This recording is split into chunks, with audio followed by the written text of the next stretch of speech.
நம்ம டிவிக்கு ஆட்சி அமைஞ்ச உடனே பெண்கள், இளைஞர்கள் எல்லாருமே நல்லா இருப்போம், நல்லா இருப்போம், நல்லா இருப்போம். விவசாயிகள், மீனவர்கள், உழைக்கிற மக்கள் எல்லாருமே நல்லா இருப்போம், நல்லா இருப்போம், நல்லா இருப்போம். தலைமுறைகள் எல்லாருமே நல்லா இருப்போம், நல்லா இருப்போம், நல்லா இருப்போம். நல்லா இருப்போம், நல்லா இருப்போம், எல்லாரும் நல்லா இருப்போம்.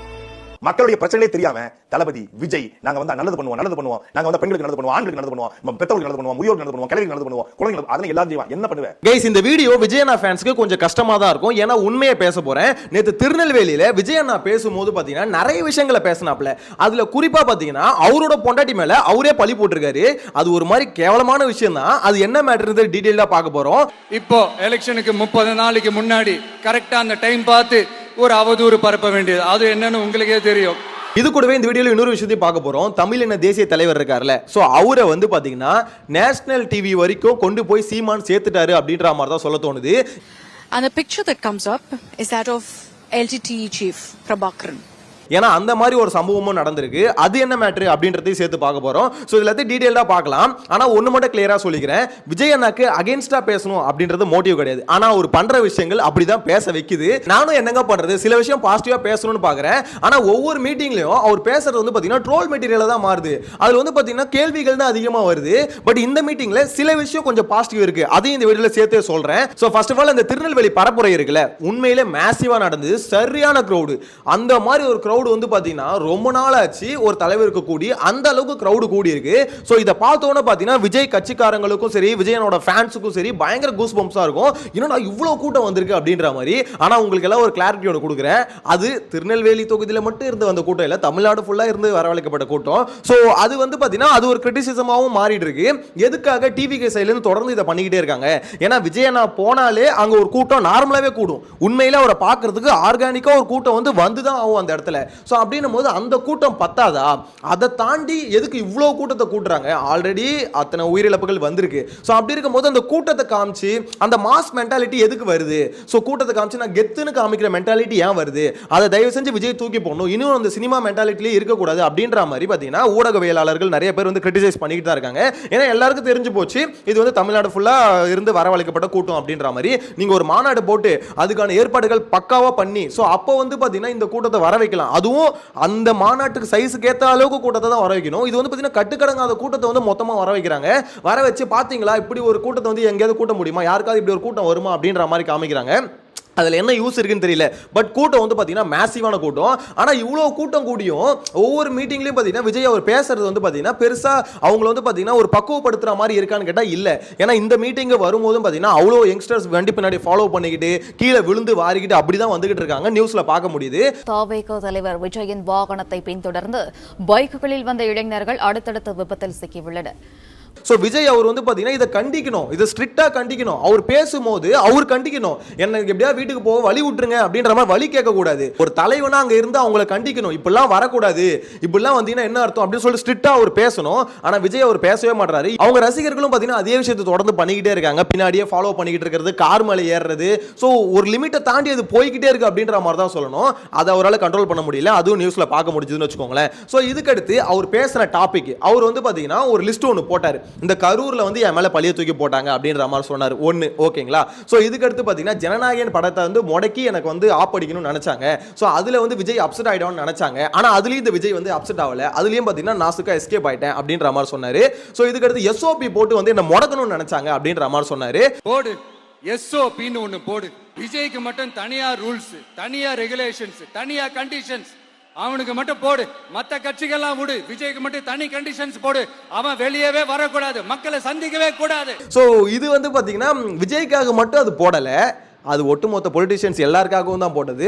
ஆனால் அவர் வந்து அதை புரிஞ்சிக்க மாட்டாரா என்னன்னு தெரியல. நான் இங்கே வந்து பார்த்தீங்கன்னா டிஎம்கே ஃபேவர் பண்ணி பேசல. ஓகேங்களா? டிஎம்கேன்றதை விட்டுருங்க, இங்கே வந்து ஒரு ஃபார்மெட் ஒன்று கொண்டு வந்திருக்காங்க. எல்லாருக்கும் சிமிலர் ஃபார்மெட் தான். ஓகேங்களா? இந்த இடத்துல டிஎம்கேவை அவங்க பண்ணுற ஆட்சி முறை, அவங்க பண்ணுற ஊழல் எல்லாத்தையும் எனக்கு பிடிக்காம பல வீடியோ நான் சொல்லியிருக்கேன். ஸோ திருப்பி பார்த்தீங்கன்னா அவங்களுக்கு சப்போர்ட் பண்ண வேண்டிய அவசியமே கிடையாது. ஏன்னா எனக்கு சுத்தமாக பிடிக்கல. டிஎம்கே அகேன்ஸ்ட் தான் நான். ஏன்னா டிஎம்கே ஏடிஎம்கே இந்த ரெண்டு பார்ட்டியும் பார்த்தீங்கன்னா எனக்கு பிடிக்காத ஒரு ஆள் தான் நான். ஏன்னா இந்த ரெண்டு பார்ட்டியும் அந்த கரப்ஷன் இருக்குல்ல, அது வந்து பார்த்தீங்கன்னா நாட்டே நாசமாக்கிருச்சு. இருந்துச்சு. ஸோ அப்படி பிடிக்காத ஒரு ஆள் தான் வச்சுக்கோங்களேன். நான் இருந்தாலும் இவங்க இந்த எஸ்ஓபின்னு ஒரு ஃபார்மேட்டை கொண்டு வர்றது எதுக்குன்னா ஆக்சுவலாக இங்கே மாதிரி உயிரிழப்புகள் அதிகமாக போகுது. ஸோ இதில் வந்து பார்த்தீங்கன்னா இந்த மாதிரிலாம் நடக்கூடாது, அதுக்கு ஒரு ஃபார்மேட் கொண்டு வரணும் சொல்லிட்டு கொண்டு வராங்க. இது அவருக்காக மட்டும் இல்லை, ஆனால் அவர் என்ன சொல்றாரு, அதை போட்டு விஜயை முடக்கிறாங்க அப்படின்ற மாதிரி சொல்றாரு. இப்பயும் மற்ற கட்சிங்க அதை ஃபாலோ பண்ணிட்டு தான் இருக்காங்க. இப்போ மற்ற கட்சிகளுக்குலாம் 1 hour தான் டைம் கொடுக்குறாங்க. ஆனால் இவங்க போயிட்டு எனக்கு 4 hour வேணும் அப்படின்னு கேட்கும்போது அதை வந்து ரிஜெக்ட் பண்றாங்க. ஆக்சுவலாக விஷயம் என்ன தெரியுமா, விஜய் அவருக்கு வந்து அரசியல் புதுசு, இப்படி தான் ஃபார்மேட் இருக்குன்னா அதை தான் நம்ம ஃபாலோ பண்ணிக்கிட்டு போகணும். எனக்கு ஏற்ற மாதிரி நீங்கள் கொண்டு வர, நான் வந்து ஒரு மாசு, நான் கேட்குற டைமை நீங்கள் கொடுக்கணும், நான் வந்து ஒரு பயங்கரமான ஆள், நான் கேட்ட டைமை நீங்கள் கொடுக்கணும்ல, நான் விஜய், நான் யார் தெரியல விஜய், அப்படி இருக்கும்போது நான் கேட்டு அந்த டைம் எனக்கு கொடுக்காம விட்டுருவீங்களா அப்படின்ற ஒரு மென்டாலிட்டியில் இருக்காரான்னு தெரியல. எஸ்ஓபி வந்து அவருக்காக மட்டுமே போட்ட மாதிரி அவர் வந்து பேசிக்கிட்டு இருக்காரு. ஸோ இந்த மாதிரி பல விஷயங்களை வந்து அவர் அடுக்கடுக்க அடுக்கிக்கிட்டே வராருங்க. இந்த மாதிரிலாம் ஒவ்வொரு விஷயத்துலையும் அந்த முடக்கிக்கிட்டே இருந்தாங்க. என்னை வந்து பார்த்தீங்கன்னா கண்ட்ரோல் பண்ண நினைச்சாங்க. ஆனால் இந்த எல்லா விஷயத்துலேருந்து பார்த்தீங்கன்னா விஜய் வந்து திமிரிக்கிட்டு வெளியே வந்துட்டேன், ஜனநாயக பணத்தப்பையும் வெளியே வந்துட்டேன், கரூர் இன்சிடென்ட்லையும் வெளியே வந்துட்டேன். ஸோ அதுக்கடுத்து ஃபைனலாக ஒரு விஷயத்துக்கு வராரு. அவரு ஒய்ஃப் மேட்ரு, சங்கீதா மேட்ரு, என் கூட இருக்கவங்களை வச்சே அவதூறு பரப்புறாங்க, இத்தனை வருஷமா இல்லாத இது வந்து பார்த்தீங்கன்னா திடீர்னு இப்போ வருது கேஸ் அப்படின்ற மாதிரி சொல்லும் போது, இப்போ எலெக்ஷனுக்கு 30 நாளைக்கு முன்னாடி கரெக்டா அந்த டைம் பார்த்து ஒரு அவதூறு பரப்ப வேண்டியது, அது என்னன்னு உங்களுக்கே தெரியும். அதுவும் மக்கள் கிட்ட எடுபடல. எனக்கு என்னன்னா சார் அது அசிங்கம் சார். அது அவங்க வேற ஒருத்தவங்க இல்ல, உங்க கூட இருந்த உங்க உதவியாளர் இல்ல, உங்க ஒய்ஃபை டிஎம்கே கண்ட்ரோல் பண்ணுது அப்படின்னு சொன்னா அது அசிங்கம். எனக்கு என்ன கருமடா இது அப்படின்ற மாதிரி தான் இருக்கு. ஏன்னா அவரோட ஒய்ஃபை டிஎம்கே கண்ட்ரோல் பண்ணுதுன்னு அவரே சொல்றாரு. இவ்வளவு நாள் பாத்தீங்கன்னா அந்த சங்கீதா விஜய் அவங்க டிவோர்ஸ் இஷ்யூ போகும்போது பாத்தீங்கன்னா அவரோட ரசிகர்கள் அதை சொல்லிட்டு இருந்தாங்க, அவரோட ஒய்ஃபை வந்து விஜய்க்கு எதிராக டிஎம்கே திருப்பிடுச்சு அப்படின்னு. அவங்க பேசுறாங்கன்னா அது வேற, நீங்களே பேசுறீங்கன்னா அசிங்கம் இல்ல. அது எப்படி உங்களுக்கு அசிங்கம் இல்லாம எப்படி பேச முடியுது அப்படின்ற மாதிரி தான் இருக்கு. என் ஒய்ஃபை வந்து டிஎம்கே கண்ட்ரோல் பண்ணுது, அப்போ நீங்கள் என்ன பண்ணிட்டு இருந்தீங்க அப்படின்றது கேள்வி இருக்கு. உங்கள் ஒய்ஃபை டிஎம்கே கண்ட்ரோல் பண்ணுதா நீங்கள் என்ன பண்ணிட்டு இருந்தீங்கன்னு கேள்வி தான் வருது.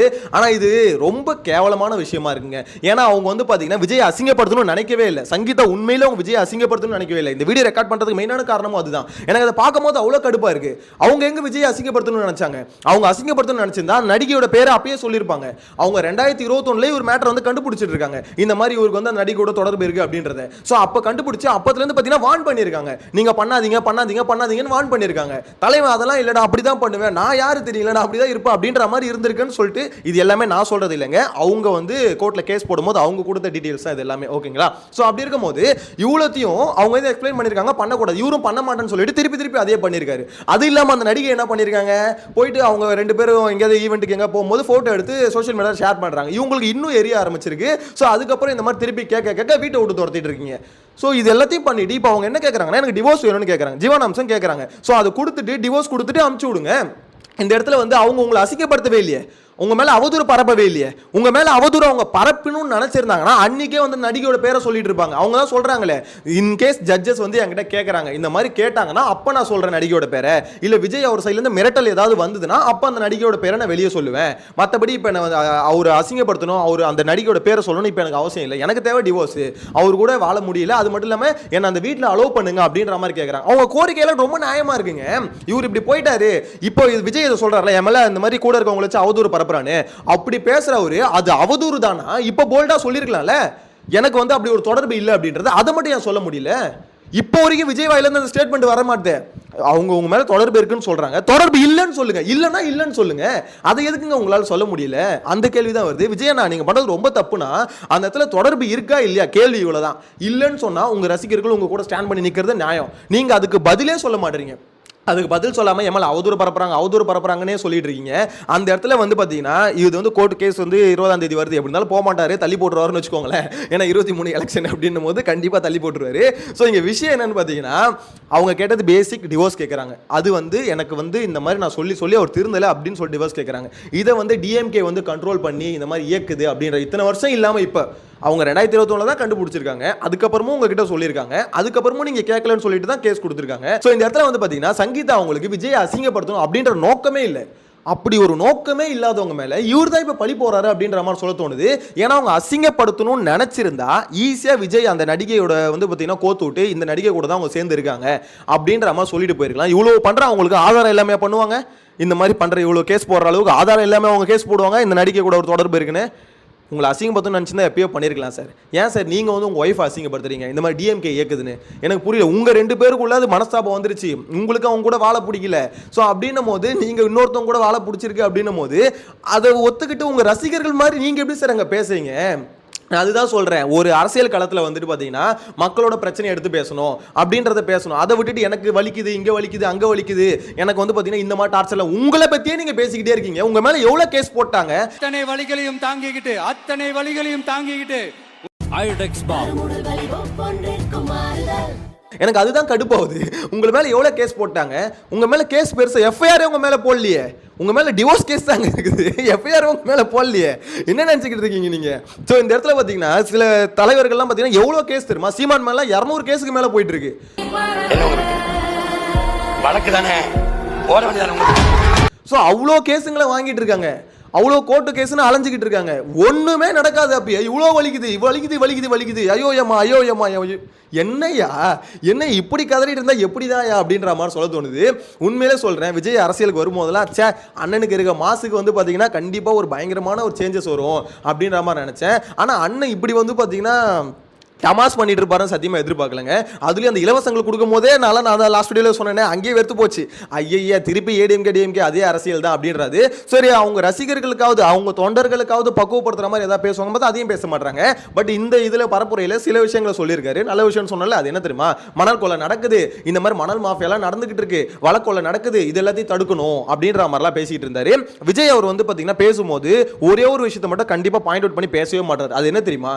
இதெல்லாம் நடக்குது தமிழ்நாட்டில், இது நடக்குது, அது நடக்குது, இது கற்பழிப்பு நடக்குது, கொலை நடக்குது, எல்லாமே நடக்குதுன்னு வச்சுக்கோங்களேன். இதெல்லாம் தடுக்கணுன்ற மாதிரி சொல்றாரு. அதுக்கு உங்ககிட்ட இருக்க செயல் திட்டம் என்ன அப்படின்றது சொல்ல தெரியல, அப்படின்றத சொல்ல மாட்டாரு. நான் வந்தா எப்படி அதை தடுப்பேன், இப்போ நான் வந்து இலவசம் கொடுப்பேன், எப்படி அது பொருளாதார பெருக்கத்தை நான் கொண்டு வருவேன், அதெல்லாம் எதுவுமே இல்லை. அவர்கிட்ட ஒரு ஐடியா இருக்கா இல்லைன்னே தெரியல. இது எது செய்ய முடியாததெல்லாம் சொல்லவே மாட்டோம். அதுல ரொம்ப உறுதியா இருக்கிறோம். இப்போ அவர் சொன்னார்ல, நான் வந்து பாத்தீங்கன்னா செய்ய முடியாததெல்லாம் சொல்லல அப்படின்ற மாதிரி சொல்றாருல. அவர் சொல்றதெல்லாம் செய்யக்கூடியதா? செய்யலாம். தமிழ்நாடு கடன் எங்க போவோம்? அவர் அப்படியே அசால்ட்டா அடிச்சு விடுறாரு, பொய்யை அடிச்சு விடுறாரு. எனக்கு அதுதான் புரியல. எப்படி நான் சொன்னதெல்லாம் செய்யக்கூடியதுதான் சார். ஆனால் தமிழ்நாடு கடன் 20 லட்சம் கோடி போயிடுமே. ஆல்ரெடி டிஎம்கே அந்த கேவலமான ஒரு விஷயத்தை பண்ணுச்சுன்னு சொல்லிட்டா எல்லாம் டிஎம்கே காரை தூப்பிட்டு இருக்காங்க. ஒரு 5 வருஷத்துல வந்து 5 லட்சம் கோடி கடனை இன்க்ரீஸ் பண்ணி விட்டுருச்சு. அங்கே வந்து கரண்ட் பில் ஏறிடுச்சு, நிலவரி ஏறிடுச்சு, எல்லாருமே ஏறினது அவஸ்தப்படுறவங்களுக்கு தான் தெரியுது. இப்போ நீங்க சொன்ன அனௌன்ஸ்மெண்ட்லாம் என்னது? 1 கிராம் தங்கம், 1/2 கிராம் தங்கம், இங்க வந்து பாத்தீங்கன்னா 6 சிலிண்டரு, என்ன இது அன்னபூர்ணி சூப்பர் 6. அதுக்கடுத்து இங்க வந்து பாத்தீங்கன்னா வேலை இல்லைன்னா உங்களுக்கு வந்து படிச்சுட்டு வேலை இல்லைன்னா 4000. அதெல்லாம் எதுக்கு பண்றீங்க? படிச்சதுக்கு கரெக்டா வேலையை கொடுங்க, படிப்பை இலவசமா கொடுங்க. அதெல்லாம் இல்ல, படிப்பு வந்து தடைப்பட்டுச்சுன்னா அக்கௌண்ட்ல 15,000 போடுறேன். என்னங்கயா இது? ரொம்ப அசிங்கமா இருக்கு. இவர் வந்து அப்படியே புழுறாரு. செய்ய முடியாதுன்னா அது விஜய் வந்து செய்ய முடியும். ஆனா தமிழ்நாடு வந்து பாத்தீங்கன்னா இதே மாதிரி இலவசங்களை திருப்பி அவங்க பண்ணிக்கிட்டே இருந்தாங்கன்னா கடன் வந்து 20 லட்சம் கோடிக்கு போயிடும். ஒரு வருஷத்துக்கு அவங்க வந்து பாத்தீங்கன்னா இது பட்ஜெட்ல இருந்து 2 லட்சம் கோடி கடனுக்கு ஒதுக்குவாங்க. 1 லட்சம் கோடி வச்சு என்னத்த பண்ண முடியும்? ஒன்றும் பண்ண முடியாது. ஆல்ரெடி இங்க இருக்க ஆசிரியர்களுக்கு சம்பளம் கொடுக்க முடியல, போக்குவரத்து துறைக்கு வந்து சம்பளம் கொடுக்க முடியல, கவர்மெண்டால சம்பளம் கொடுக்கறதுக்கு இங்க திணறிட்டு இருக்கு. ஆனா கடனை வந்து 1 லட்சம் கோடி கட்டிக்கிட்டு இருக்கு. இதுல இந்த மனுஷன் வந்து நான் சொன்னதெல்லாம் சாத்தியம் தான். சரி, சாத்தியப்படுத்துறதுக்கு எப்படி நீங்க பொருளாதாரத்தை பெருக்குவீங்க அதை சொல்லுங்க. டாஸ்மாக மூடுவீங்களா அதை சொல்லுங்க. எனக்கு புரியலையே.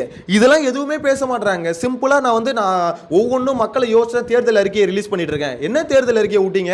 இந்த மாதிரி வந்து நான் வந்து அதை தரேன் இதை தரேன் அப்படி மக்களை ஏமாத்துறது தானே அது. உண்மையிலே விஜய் மேல அவ்வளோ ஒரு நம்பிக்கை இருந்தது. உள்ள வந்தா செம்மையா ஒரு சேஞ்ச் இருக்கும், மக்களுக்கு ஏதாவது ஒரு நல்லது நடக்கும். சத்தியமா சொல்றேன், டிவிகேன்ற ஒரு கட்சி ஜெயிச்சாலும் டிஎம்கேன்னு ஒரு கட்சி ஜெயிச்சாலும் ரெண்டுத்துக்கும் எந்த சேஞ்சஸும் இருக்காது. டிஎம்கே வந்தா அவங்க விட்ட தேர்தல் அறிக்கை என்னது? 8000 கொடுக்கும், கூப்பன் கொடுப்போம் அப்படின்ற மாதிரி சொல்ல, மகளிர் உரிமை தொகை 2000 அப்படின்னு சொன்னாங்களே. அதேதான் டிவிக்கு வந்தாலும் டிவிக்கு வந்து 2 ஒஸ்ட் தான் போக போகுது. இன்னும் அதுக்கு மேல தான் இருக்க போகுதுன்னு நினைக்கிறேன். ஏன்னா ஒரு 2000 தலைவர் வந்து பாத்தீங்கன்னா 2500ன்றாரு. எனக்கு அதுதான் புரியல. அவங்க 2 சிலிண்டர்னா தலைவர் 6 சிலிண்டர். அதாவது டு தி எக்ஸ்ட்ரீமுக்கு தான் அண்ணன் ரிலீஸ் பண்ணிட்டு இருக்காரு. இதுக்கு வந்து எப்படி பொருளை வருவாய் பெருக்கத்துக்கு என்ன பண்ணுறது அப்படின்றது இப்போ வரைக்கும் சொல்லவே மாட்டாரு. இன்னொன்னு சீமான் வந்து பாத்தீங்கன்னா பிரச்சாரத்துல பயங்கரமா போயிட்டு இருக்காரு. ஒரு நாளைக்கு 6 மணி நேரம் கிட்ட பேசிக்கிட்டு இருக்காரு. சோ பயங்கரமான ஒரு எஃபோர்ட் வந்து எலெக்ஷன்ல வந்து அவர் கொடுத்துட்டு இருக்காரு முடியாதுன்னு வைங்களேன். ஸோ இந்த சமயத்தில் நான் ஒரு வீடியோ ஒன்று பார்த்தேங்க. இந்த இந்தியா டுடே இருக்காங்களே, ஸோ நேஷனல் டிவி, அவங்க வந்து பார்த்தீங்கன்னா சீமான் அவர் வந்து பார்த்தீங்கன்னா பேட்டி எடுக்க வந்தாங்க. ஸோ அப்போ பேட்டி எடுக்க வரும்போது அந்த இடத்துல பார்த்தீங்கன்னா நாம் தமிழர் கட்சியோட அந்த டவல் இருக்கும்ல, ஸோ அந்த டவலில் வந்து பார்த்தீங்கன்னா சீமான் அவரோட ஃபோட்டோ இருக்கு. அது கூடவே பார்த்தீங்கன்னா தமிழின தலைவர் மேதகவி பிரபாகரன் அவரோட ஃபோட்டோ இருக்கு. ஸோ இந்த ஃபோட்டோவை காமிச்சு இந்த மாதிரி வந்து பார்த்தீங்கன்னா தமிழ்நாட்டில் இதுக்கு வந்து பயங்கரமான சப்போர்ட் இருக்கு, இவருக்கு பயங்கரமான சப்போர்ட் இருக்கு அப்படின்ற மாதிரி சொன்னாங்கல்ல. ஸோ சொன்ன வீடியோ வந்து பார்த்தீங்கன்னா பயங்கர viral. Is a tiger. And I'll explain to you why. Because you flip this around and the picture that comes up is that of LTTE chief Prabhakaran. This is in mainstream politics in Tamil Nadu. And this is what NTK stands for. Very publicly, very openly, and as a sea of support. ஏன்னா எந்த ஒரு பேரை வந்து பார்த்தீங்கன்னா தமிழ்நாடு இல்லை இந்தியாக்குள்ள இருந்து தடை பண்ணி வச்சிருக்காங்க, பேசவே கூடாது அப்படின்ற ஒரு பேரை வந்து பார்த்தீங்கன்னா இன்னைக்கு நேஷனல் மீடியா வரைக்கும் பேச வைக்கிறாங்கல்ல. தமிழ்நாட்டில் இதுக்கு இப்படி ஒரு மக்கள் சப்போர்ட் இருக்கு அப்படின்ற மாதிரி பேச வச்சிருக்காருல்ல, அது என்ன பொறுத்த வரைக்கும் பெரிய விஷயம். சீமான் அந்த விஷயத்தில் அவர் சாதிச்சிட்டாரு அப்படின்ற மாதிரி தான் சொல்ல தோணுது. ஏன்னா அந்த பேரை வச்சு பேசினாலே பயப்படுவாங்க, அந்த பேரை சொல்றதுக்கே பயப்படுவாங்க.